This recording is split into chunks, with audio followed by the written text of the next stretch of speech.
Good morning. First, thanks to Art Basel to have the possibility to be here, to have the possibility to try to moderate this, I hope, dialogue, and I hope that you will be active too, because you have today the possibility to know more about this great artist, because today we are together with Jerry Gorovoy, president of the Louise Bourgeois Easton Foundation in New York.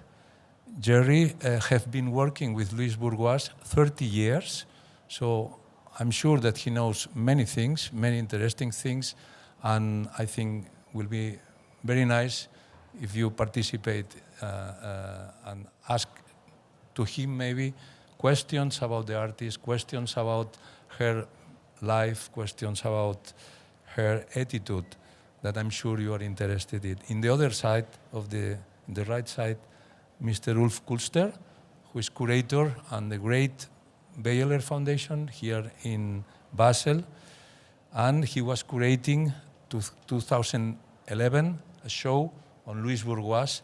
So again, a great show. I do a small publicity of a book that he published, a short, small, beautiful book related to the work of her, to her trajectory, and specific to this show where Mr. Küster was putting in dialogue Louise Bourgeois' work with Giacometti, with Bacon, and with Picasso. Speaking about Picasso, my name is José Lebrero. I must introduce myself. I'm the director of the Museo Picasso in Málaga, in Spain. At the moment, we have this great exhibition of Louise Bourgeois with the title, I Have Been to Hell and Back, curated by Dr. Iris Müller-Westermann, who unfortunately is not today with us because she's quite sick. She will recover, but at the moment she's in Stockholm, and she's the curator of this show who was first presented in Stockholm at Moderna Museet, and now is in our museum in Málaga. So if it's raining, take a flight and please come to Málaga to see this great exhibition. At the moment too, in Munich, is another important exhibition of Louise Bourgeois, and I think that to have the chance to talk about her here at the moment where these two shows are on view in Munich, in Málaga, is a great opportunity. So thanks very much. And I would like first, if you want, concerning this title, Remembering Louise Bourgeois, exhibitions, I think, are part of the memory of the life of one artist or the memory of the work of an artist. I would like, if you allow me, to ask you, Ulf, what is your memory of this great show that you curated on Louise Bourgeois 211? Well, first of all, thank you for mentioning my book. It was a great pleasure to work on this, and it's a great pleasure to continue working with Louise Bourgeois. My memories of this show was, it was proof for me for something which I knew before, that she really related to art history in a very interesting way, and that she, to tell it very briefly, is really an artist who is the link between what we call contemporary art and modern art. And that really fascinated me. She not only knew all these artists we sort of put in context with her, like Picasso, Bacon, and Giacometti, and all these others. She didn't directly relate to them, but the work is from a curatorial standpoint and from aesthetic standpoint, it worked extremely well and showed how much she really covers in art. And I mean, I met her once. I have personal memories of her, and she was very old. But memories of my show was, of course, the beautiful spider in the garden, and especially I liked the piece we put in context to Léger, because Fernand Léger was one of her teachers, and she said, and he said to Louise, apparently, Louise, you should do sculpture. You shouldn't paint. You should do sculpture. So she might have sort of taken this advice and became a sculptor. I know that Léger always said this to especially women artists, because Léger thought that, well, I'm not going into details, but it's a nice story anyway. So that's my memory of Louise. But there are other works, which the Picasso, the cell we put in context with Giacometti, and so I have many very good memories of this show actually. Okay, just for briefly, Louise Bourgeois was born in Paris, 911. I'm working at the Museo Picasso Málaga, so always I have a kind of psychoanalytical connection. Picasso was born 881, so she was born 30 years after him, and she moved to the States in 938, I guess, and she became an American or a New York artist. But you mentioned Léger, so this means that I think, and I would like to ask to Jerry, that she always kept by her, let's say, French culture, her interest in 19th century French literature, and her interest in, let's say, pre-modern art, and so even that she is one of the pioneers, I think, in new languages after the second part of the 20th century. But I would like to ask you, because you have been so long time together with her, what is your memory of this double condition of Louise Bourgeois as a French artist, French person living in this New York scene? She definitely remained French throughout her life. She spoke French a lot. She wrote in French, sometimes English and French. When you have a conversation, she would automatically switch from one language to the other. So I think the Frenchness is also expressed really, she had a very traditional, very solid French background, which is a very special kind of education.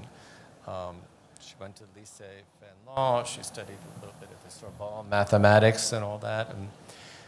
And she knew, she came from a tapestry background. The family restored tapestry, so she knew history and religion. And Louise was very educated. I would say by most standards of artists at the time, I'd say she was extremely educated.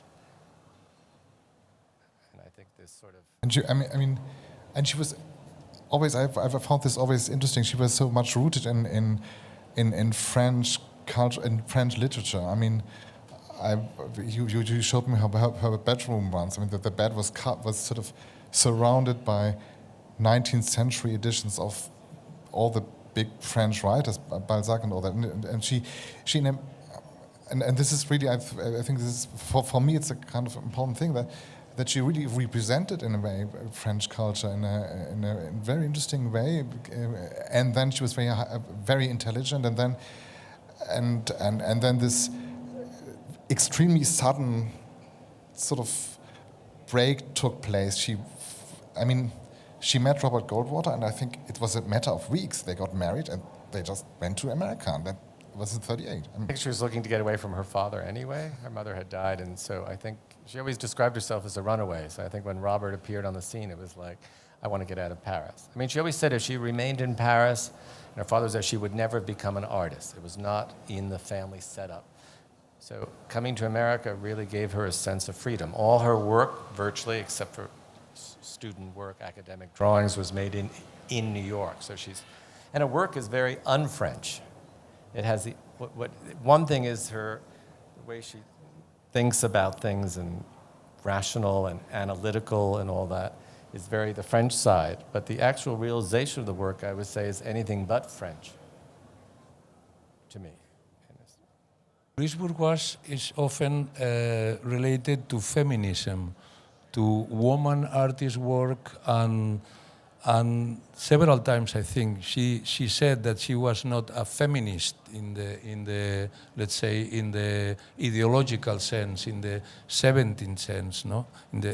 She was a feminist. She marched with women. She believed in equal rights of women. But I think her relationship to feminist art she always sort of distanced herself from art that she thought was too topical or that didn't have this universal lasting quality. She thought things that are too political have a tendency to sort of become period pieces. And she was concerned about that in a strange way. But as far as everything else, she was a staunch feminist. Isn't true that somehow in the 70s is when she was rescued from the cultural, let's say, progressive, critical art scene in New York? I mean, just to remember that she had been working from the 40s without not big visibility, no? In the 50s, in the 60s, and it somehow was not a the feminists were discovery. instrumental in bringing, they actually wrote William Rubin. In 1973, Lucid Apart, a bunch of artists were saying, you should give Louise Bourgeois a show. Why doesn't she have a show? So it's definitely the feminist movement that brought Louise to the forefront. There's no question. That was part of the equation, in a way.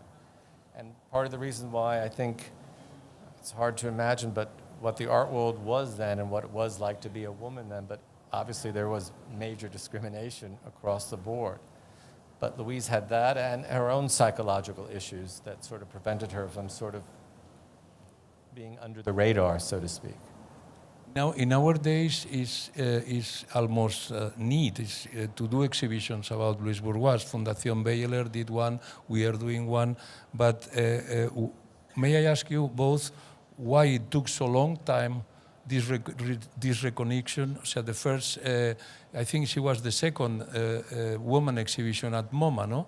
So she needed to wait until 982 for this, let's say, retrospective at MoMA, no? Why it took so long time to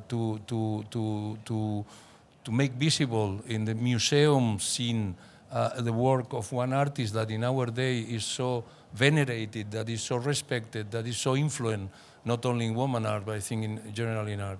What is your opinion of this? Well, of course, Jerry would know better.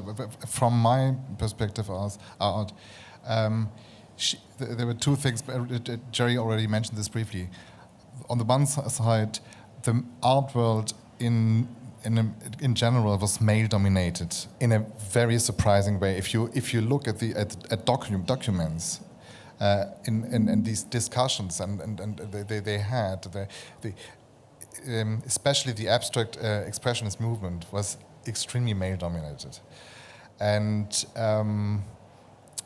then she had a psychological constitution which sort of prevented her from going to the public a lot. I mean, she went to a very serious depression in the late 50s, I think, and then she sort of recovered slowly, but she.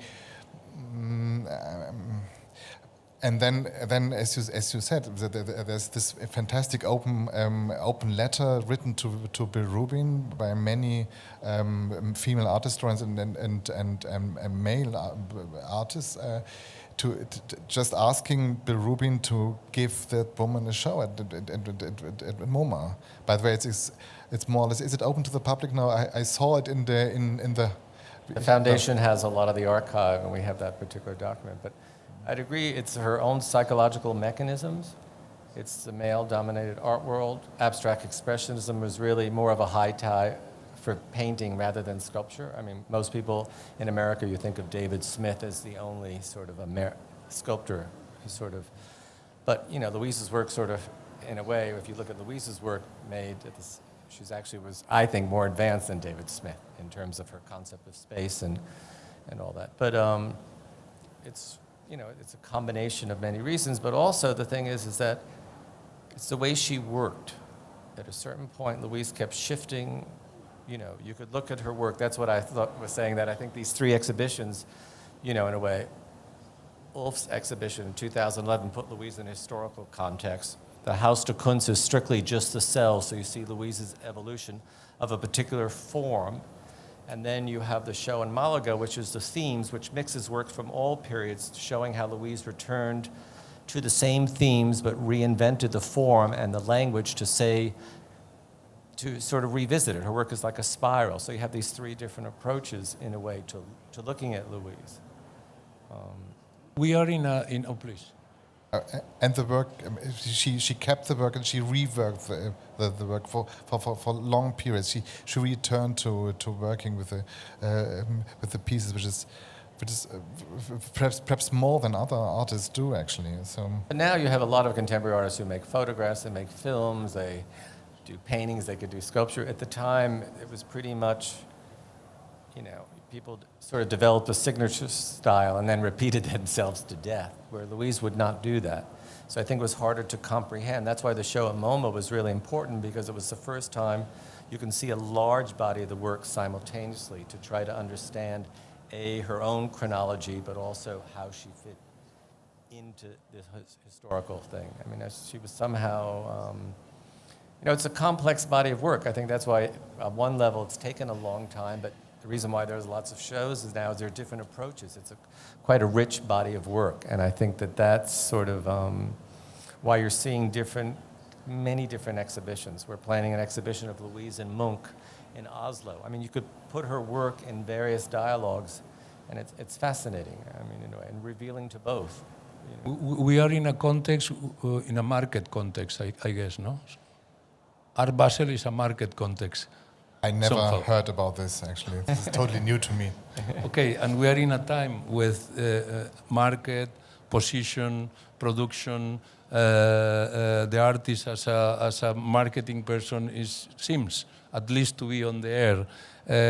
Listening to you and reading, it seems that she was not very interested in this type, let's say, of social success. This is my question. It seems that she was very interested in to go forward with her own life, with her own intimacy. And what do you think from your experience about this, and what do you know from your experience being very close to her? What was the relation of this artist? To have a show caused her a lot of anxiety, so it was just easier not to show.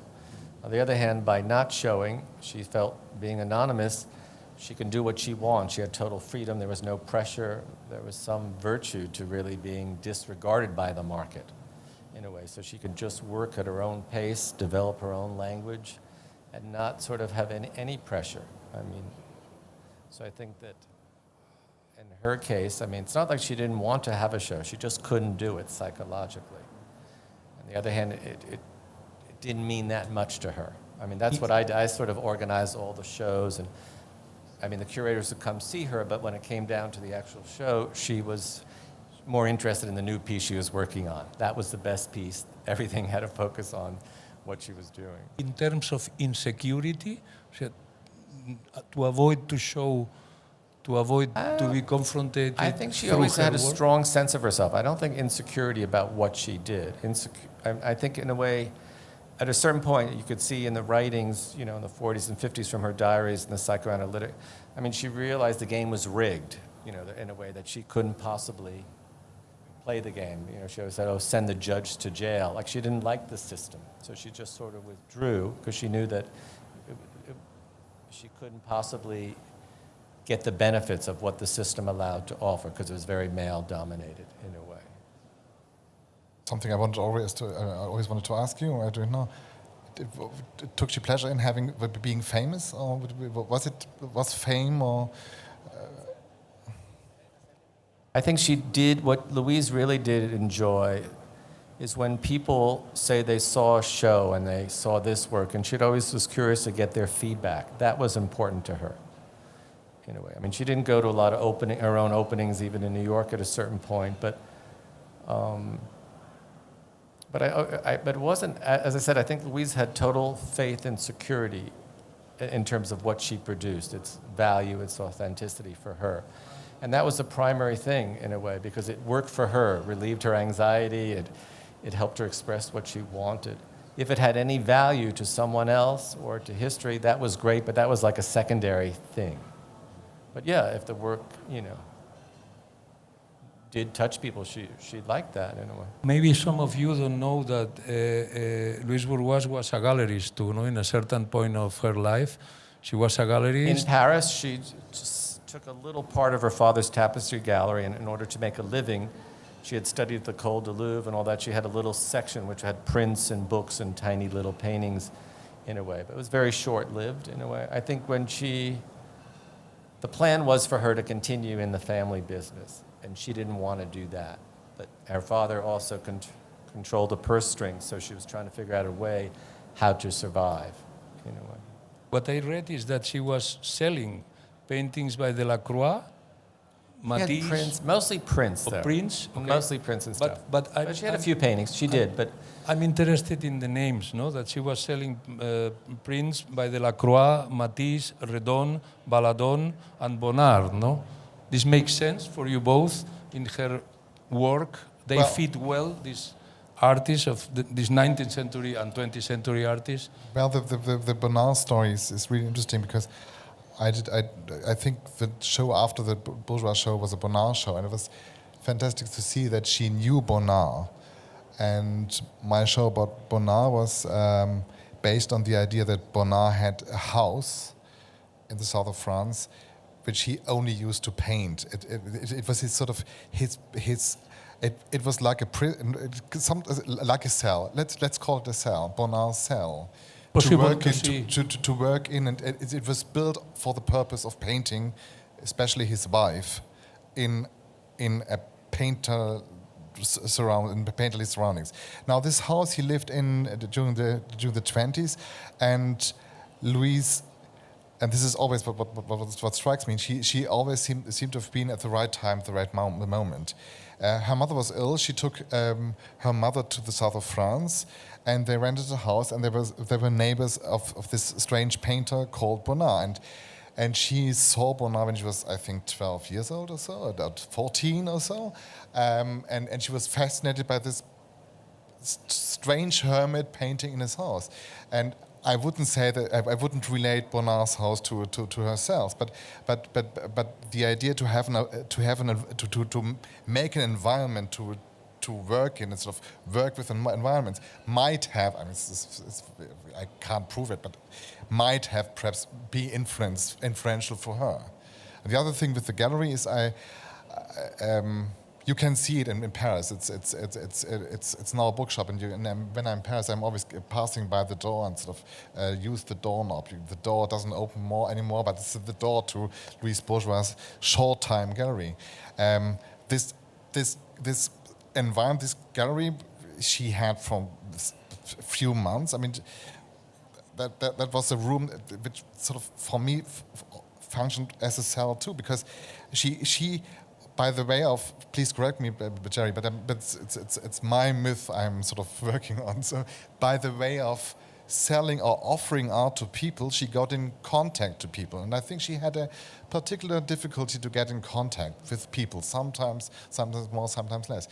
Well, she had this kind of cell, and two people came in, which were extremely important for her life. The one, Alfred Barr, the MoMA director, who was the first one to buy a major piece by her for the MoMA in 1949, I think, long before her show. I mean, she was a name in MoMA then already.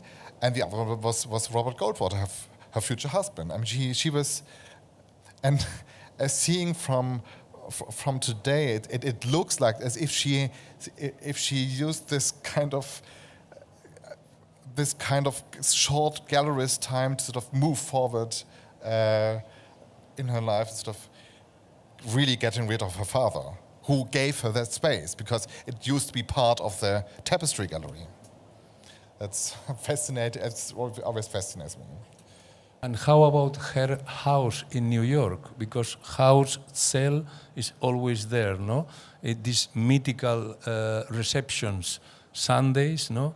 When she allowed people to come, her cell, her kitchen, her house. What about this? With Bonnard, I think Louise what she liked about Bonnard, besides the paint quality and stuff, was really his subject matter, sort of domestic kind of things. And Louise's work too, even when she worked larger, even like the cells, they're still like domestic spaces, they're rooms.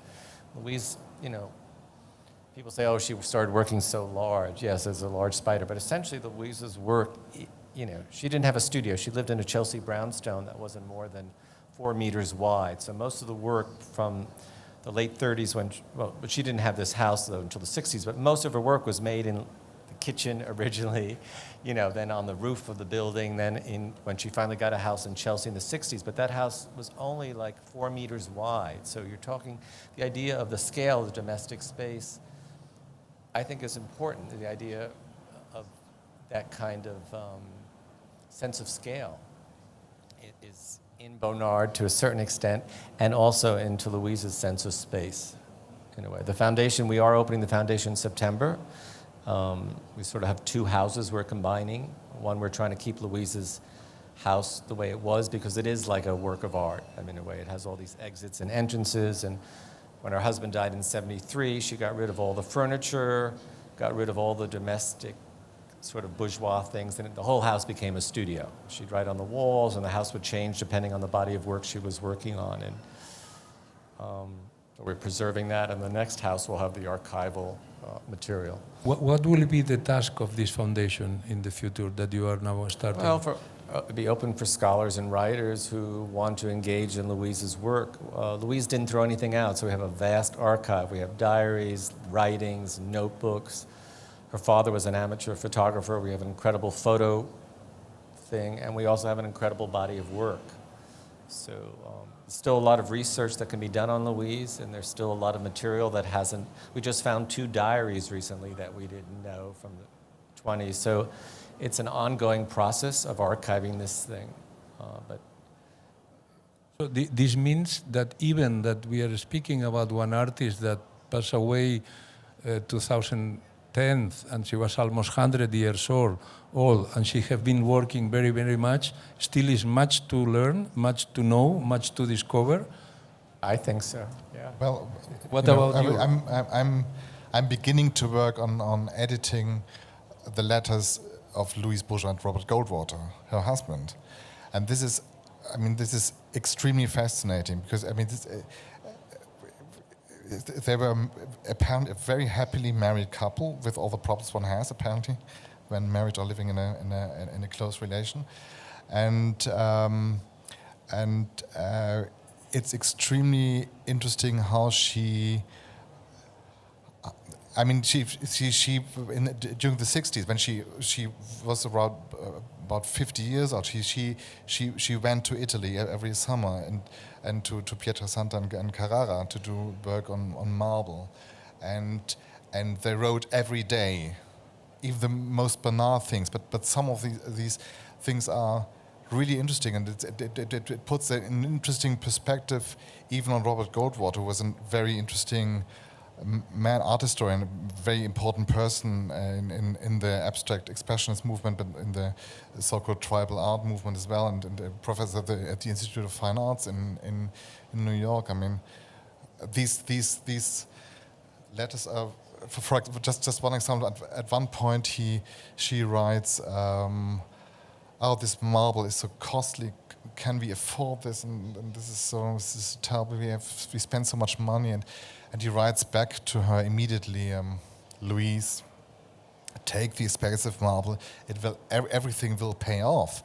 And he suddenly died in 1973. He didn't see this, but he really apparently really believed in her work, and supported her. And it's very interesting to see how much she influenced his writing, because his writing is largely forgotten, especially there's a book about sculpture, modern sculpture, very interesting.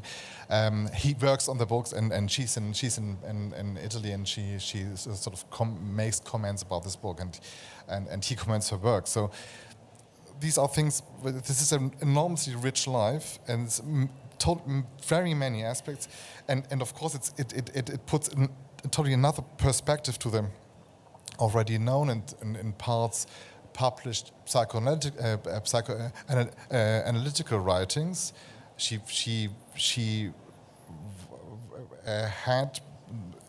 went into analysis many years, and she did comments on this, and of course she commented the relationship with her husband, with her big issue, of course, in the treatment, and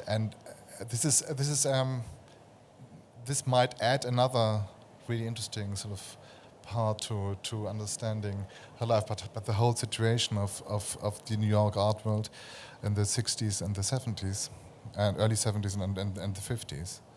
And a part of that, wonderful love letters, really. I mean, one should learn of them, actually. It's very nice. A lot of biographical information that there's a lot of biographical information that still needs to be filled in a way. And I think, again, like we said before, you have this thing where Louise's work tends to be either people see it, close to her own biography. Then the psychoanalytic writings came out, which also brought it more back into her own life. And so there's a historical side, there's a formal side, and then the emotional and psychological. And all these things still need to be integrated a lot more to understand how they actually interface with each other. That's the complexity of the work, in a way, and why I think it's so rich, because it's still like a puzzle, the way things fit together, and the way she kept going back and forth. And the past and the present in her work tends to merge, in a way. It's almost... I think that's the power in the work. There's a mystery to the work, in a way, because it's also so complex, both in the form and the handling of the materials. I mean, she has this way of giving materials this inner life in it, which is sort of a gift. I mean, she could work in any material, and she makes it work for her, in a way. He's very well known as a sculptor. We spoke about the sculptor, but now you mentioned writings, the war in her work. Louise's writing is very important, yeah. And I would like you both she wrote a say lot. something about. For someone who said she doesn't trust words, Louise said she existed in a visual world. She wrote a lot. I mean, we have lots of writing. It was important, and the writings vary from sometimes writing down something that she didn't want to forget, or sometimes it'd be some sort of stream of unconscious, or sometimes someone would say something and it meant something to her. She needed to record things. She always said those were her documents, in a way. And some of the writing is very poetic, some is very philosophical, some of it's very critical. I mean, there's also, like her work, there's a range of the kinds of writings that she did. And it's... And she was able to create atmosphere, not only in her work, but also in her writing. I wouldn't call there doesn't exist a term for it. It's not poems, but it's something. I mean, she made these lists, for example. I mean, she sort of declines words, and then she changes that, or she just describes in very few words a situation, and it is poem-like. And she was a great writer, and she had a very distinctive handwriting. I mean, this is another thing which I think is really interesting to see. Robert Goldwater had a sort of extremely intellectual handwriting. She had a very powerful handwriting, sort of going beyond this, and comparing them both, and sort of the argues they had. I mean, they were fighting a lot. I mean, she in her diaries, she sort of makes a sign for exploding when he was, again, too kind and didn't really relate to her, or was absent-minded or what. So this is. You have that there. Louise is very emotional. She could be quite anxious or quite aggressive, and so you have this range where there's like a storm that she's writing about, and then she sort of deflates a little bit, and she's then analyzing.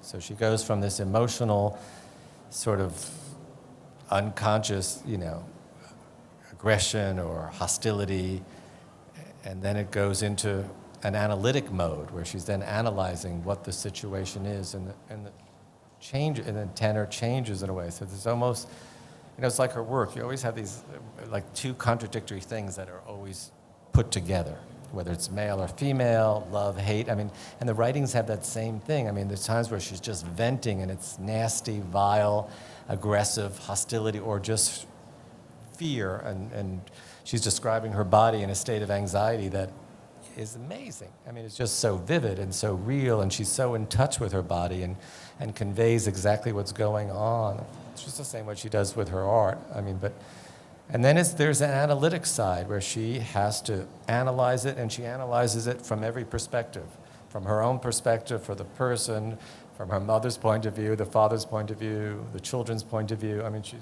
she's really, very rational at the same moment that she's totally emotional.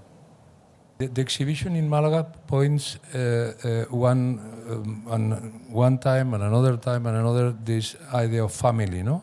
Family, she left Paris, she left the family, she had always this strong relation with her mother, then she had probably these contradictions between to be a mother, she had children, the relation with his husband, who was an art historian, as you said. We have 2 minutes, they told me. So 2 minutes if you want to talk about how important was family in her artwork, I mean. Or how I think the notion of the family was important to her. As I said, the work is very autobiographical. And you see, particularly when she was a mother, I mean, she felt conflicted. She wanted to have kids, but she said she knew she was a bad mother, and she felt guilty. There's a lot of guilt in the work, in a way. But the idea in her mind, the idea of the family, in a way, was a unit. And there were all this unit in terms of their roles, all sort of issued different emotional relationship to. You know, she wanted the freedom from the kids, but then she felt she had to take care of them. She wanted, you know, it represented also a conflict. But ideally, in her mind, she'd like to think that she was a great mother, this is a great family, the kids are all great, everyone's happy, and, you know. I mean, that was the idea, but the work itself, I mean, the tenor of Louise's work is not, you know, is someone who is not happy. I mean, she always used to say, happy people have no stories, in a way. I mean, the work is about her problems, in a way. Well, I mean, as a model, she was very much like many other mothers. I mean, you were torn apart between your role as mother and your professional role in a way. I mean, she expressed this. She really gave a form to her to feelings. I mean, that's the really interesting thing. And if you kind of get involved and dig into her. Try to dig in a consciousness, and then you sort of perhaps really understand the work better. I mean, it is really the relation between your psyche and form. That's something very interesting, and that goes, of course, beyond family. I mean, family must have been important. I mean, reading the letters as family was very important. I mean, even feeding the cat was regulated, but the work is really about these feelings. That I wanted to say very briefly, anyway. She said one last thing. She always said something like, you know, people saw her as a mother figure, but, you know, she said she didn't feel. She says, I'm looking for a mother. Her whole life, she was looking for a mother. So the idea of motherhood in itself was a very complex. In any case, before to finish, I would like to finish with one sentence from her that I liked. And it's like this, she said, to be born an artist is both a privilege and a cure. How can it be taught? It is not possible to become one. You can just accept or refuse the gift. So to be an artist, a gift, I think is a very generous way from Louise Bourgeois to relate herself to art.